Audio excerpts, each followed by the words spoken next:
அவர் சொல்லுகிறார், I am ready to send a fire. எழுப்புதல் அனுப்ப நான் ஆயத்தம். எலியாக்கள் எங்கே மகனே? சபை ஆயத்தமா? ஊழியர்கள் ஆயத்தமா? நீ ஆயத்தமா?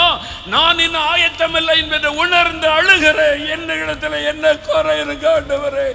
ஏன் எழுப்புதல் இன்னும் வரவில்லை? இத்தனை வருடமாய் ஜெபித்தோம், நாங்கள் எதிர்பார்க்கிற எழுப்புதலை பார்க்க முடியலையே. நம்ம எங்கோ தவறுகிறோம். ஆண்டவர் எதிர்பார்க்கிறபடி நான் இல்லை, நம்ம இல்லை, நம்ம சபை இல்லை, நம்முடைய ஊழியம் இல்லை. எப்படி பலிபீட செப்பனிடப்படாம எப்படி நான் எழுப்புதலை அனுப்புவது, அக்னி அனுப்புவது? ஆண்டவர் எல்லாரையும் தேடல, எல்லாரும் வரமாட்டான்னு தெரியும்.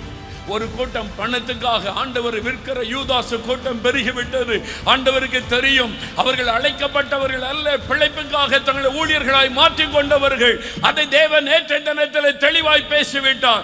அவங்க ஊழியர்கள் அல்ல, அவங்க பிழைப்புக்காக வியாபாரத்திற்காக சபை நடத்துகிற கள்ளர்கள். ஆனால் நீங்கள் அப்படி அல்ல, தெரிந்து கொள்ளப்பட்டவர்கள், அழைக்கப்பட்டவர்கள். ஆகவே தான் இங்கே இருக்கிறீர்கள். ஒரு சிறு கூட்டம்